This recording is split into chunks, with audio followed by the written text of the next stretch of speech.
If you missed part 1, the link is in the description. Otherwise, let's get right into it. Starting off with Mr. Owl. With this moveset, as long as you get on top of it, this is pretty much a free KO.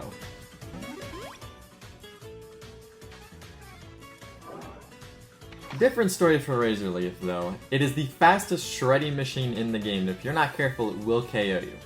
As a general note for Decidueye, always keep an eye on what this thing's battle item is, because that will heavily determine whether or not you can just jump on it and kill it.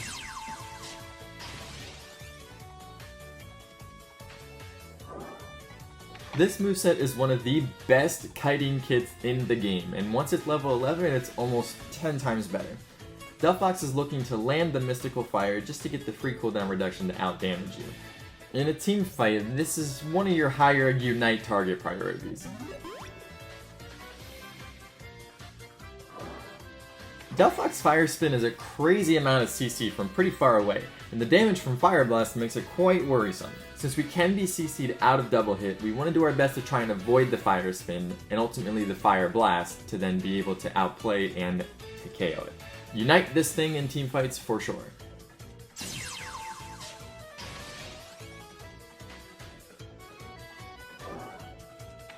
With this moveset, Dodrio is looking to drill peck straight into you and use its evasive jump kick to get away.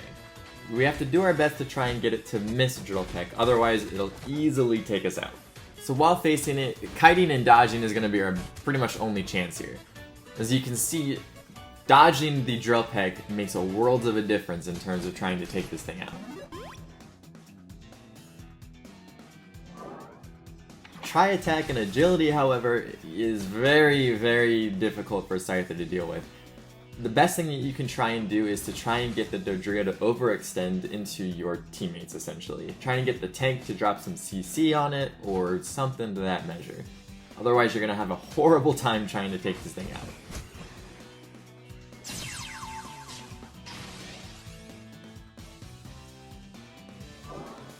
Keep in mind, Dragapult will pretty much always have its Unite once it's level 9 or above.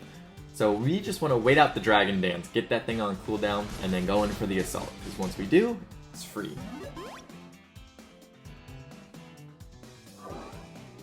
The attack speed increase from Phantom Force, if we are not paying attention, will actually take us out entirely. The best thing to do is to hold the double hit auto until it comes out of the Phantom Force, and then drop the combo on it.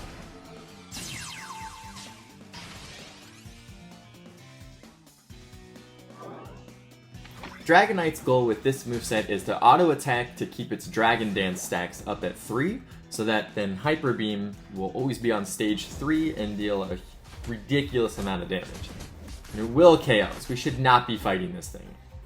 If we have to, however, running is your best option. Trying to get the Dragonite to lose its Dragon Dances is going to be your best thing.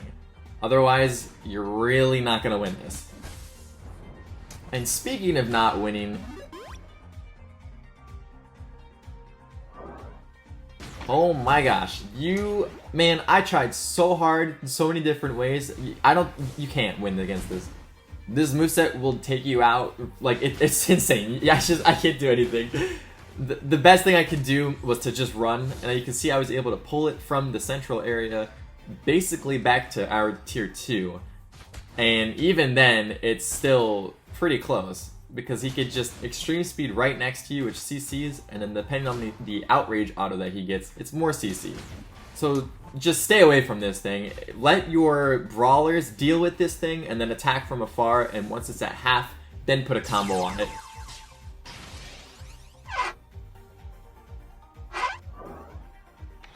Flash Cannon and Dragon Tail. Dragon Tail is the only thing we have to worry about here. Once that goes off, we can just easily take it out.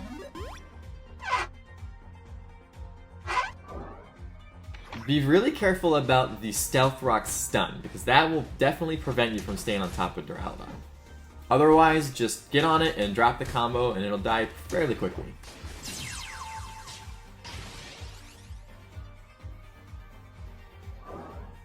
When the Puff is on you, make sure you get away. Pollen Puff's healing on top of the auto attack slowing you can make for a really annoying battle.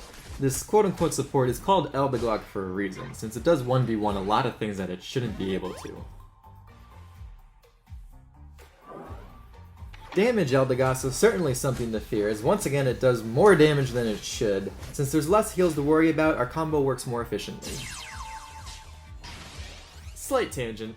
So yeah, Psybeam is still really good, don't get me wrong, but Future Sight resets is where it's at. I'm just saying, y'all had the opportunity when Espeon was the most banned in draft Pokemon, but y'all bandwagon on the Psybeam Secure, which, by the way, has a limit of 1000 damage for wild Pokemon and 2000 damage for players. But Future Sight? A flat 10% execute. Plus, the Plus version takes 10% additional damage, and with the Slick Spoon, forget it. Future Sight Psyshock is incredibly strong. Plus, that's right, I'm not done. When you get the Future Sight reset, you experience the absolute joy of launching the Guaranteed Kill. Guaranteed on like 95% of the cast. Combo of Future Sight, Empowered Psyshock, Future Sight, Regular Psyshock, Future Sight, which I'm too lazy to add up, but it's way more than Psybeam's rubber chicken damage. Anyways, stop handicapping yourself and play Future Sight. And to that one video of Chris Heroes doing Psy Throw Beam and Stored Power, well, there's a reason there's only one of those videos, because it's throwing. And if I have to hear one more Psybeam bandwagon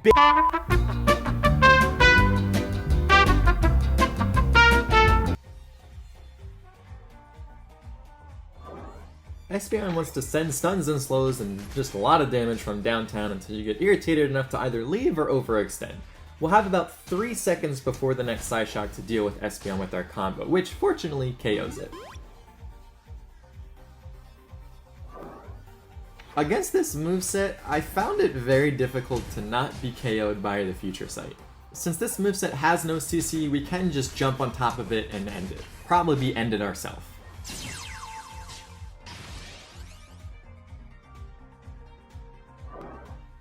Once again, if you're noticing the pattern that against Pokemon that are typically brawlers, Scyther doesn't want anything to do with that. So, just run.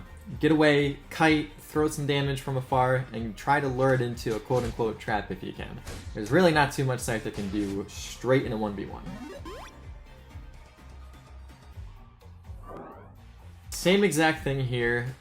You really don't want to get in Garchomp's face. I mean, it's a chainsaw for a reason. So just try and kite as much as you can with Dual Wing Beat and your double hit dashes, and just run. If you can, try to use the boosted auto that you have to get a speed boost to try and get even further, to try and do what I just did here.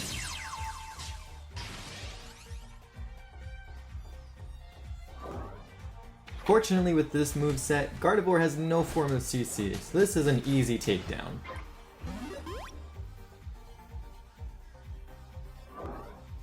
This one, however, is more CC. Dodging the Moonblast is paramount to success here, otherwise we'll get hit by the Future Sight, which will eventually lead to our downfall. Either dodge the Future Sight or dodge the Moonblast, and then you should be able to take this one down.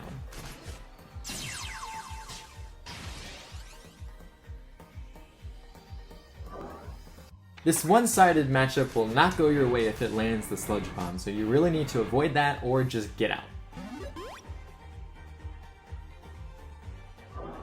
Because most Gengars lead with Shadow Ball instead of Dream Eater, you can just go right into them and take them out.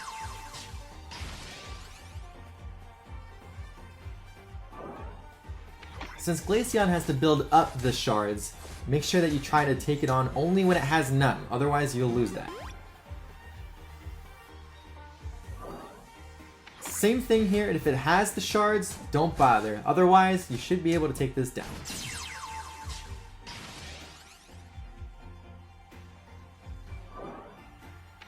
Goodra is dumb. So, I mean, it's a tank, right? So it's a defender, which means you should not be fighting it anyway. But if you have to, even when you think you got it, Dragapult kills way more than you realize. Now with this moveset, Goodra does not heal. However, the Muddy Water really reduces the amount of damage that you are dealing, which kind of, in a way, is like damage mitigation, but you can't really see the stat for it. But you still want to respect it, otherwise when you think you can take it out, it'll get you no problem.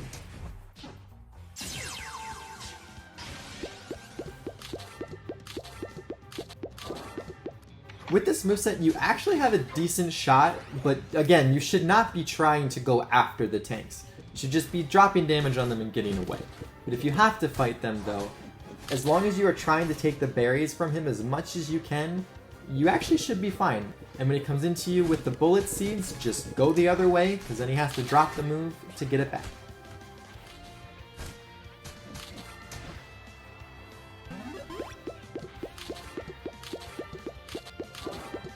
Switching to sport mode, this one, you probably will not beat this one, so don't bother. Double hitting into it won't work since Covet will CC you out of your double hit. Plus, Belch does a ridiculous amount of damage. Stay away.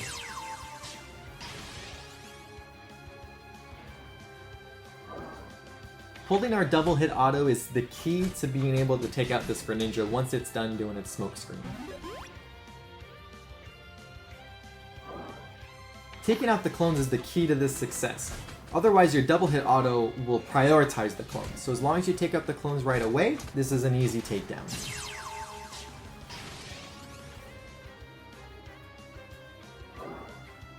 Hoopa's one of those supports that does way more damage than it should, or than you realize, really. And the healing that it can do from the hyperspace hole makes this an absolute nightmare.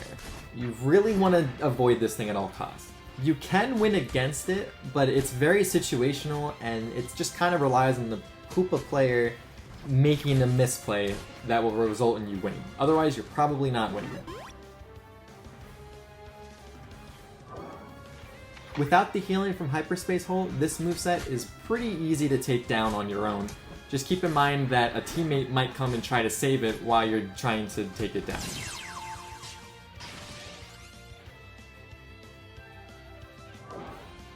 Inteleon will surprise you with how much damage this move can do. It also, I at least had a hard time trying to track it down because the Fell Stinger with the recent buff to it just really gives it good mobility.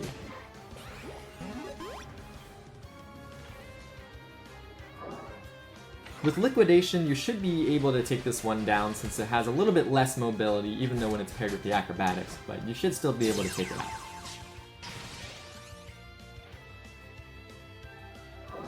Lapras is one of the tankiest brawlers in the game, and frankly, this is a losing matchup from start to finish. The Bubble Beam shield that it gets will essentially mitigate any of the damage you would be doing to it, plus its boosted autos are healing, I believe, at least 9% almost every single time that it's landed on you, plus the Shell Armor reducing the amount of damage that pretty much is proccing on every single one of your attacks. There's just no shot here. Don't fight this thing. Again, do not fight this thing, especially once this thing gets to level 11 with Perish Song. After every wave or pulse of the song, whatever you want to call it, it'll get it a boosted auto, and then it'll be able to heal, and then it'll just out-heal you as you think you have it, but you don't. Or do I?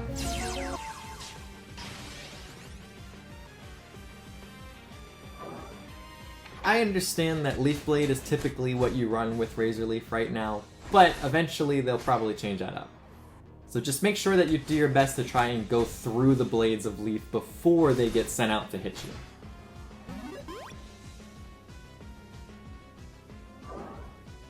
Do not underestimate how quick Solar Blade can delete your health, especially if it is able to get the chlorophyll gauge filled right away to drop another one on you.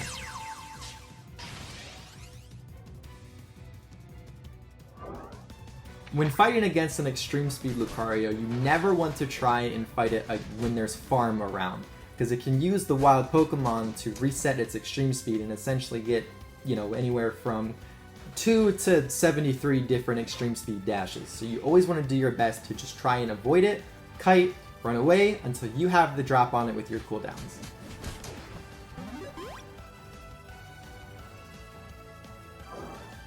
Since Lucario effectively has 2 power-up punches, the only thing you can really do here is to just try and kite, get damage on it, and bring it into your teammates to help you.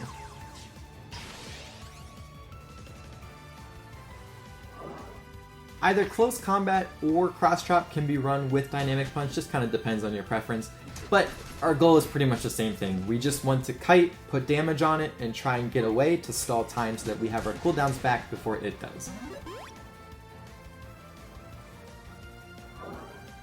Submission, however, will lock us down and prevent us from going anywhere, and that will lead to our downfall.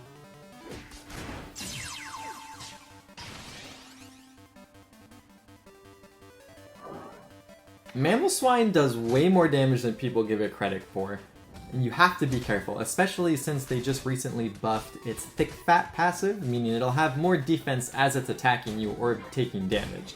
So dealing with this, again, it's a defender, you should not be fighting this, but if you have to, just kite. Throw some damage on it, run away, throw some damage on it, run away, until you absolutely have the ability to kill it. Otherwise, don't bother.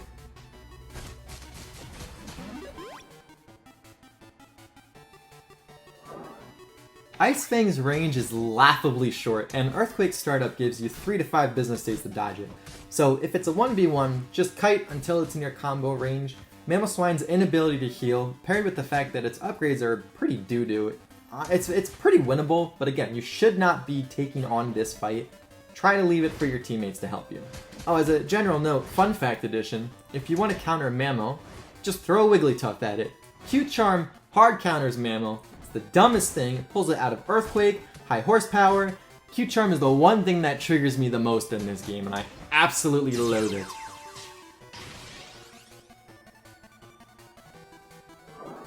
Mew is incredibly good in this game. It's so evasive, it's hard to KO, it has great secure, great moves, and honestly, this is the exception where I would say this is your pretty much #1 Unite priority. Because if you could try to get on it before it can realize and unite, this will help your team dramatically in teamfights. Believe it or not, that is part 2. Part 3 will hopefully be coming next week, starting off with Mewtwo X and Mewtwo Y, going all the way down the alphabet. So until then, I'll see you next time.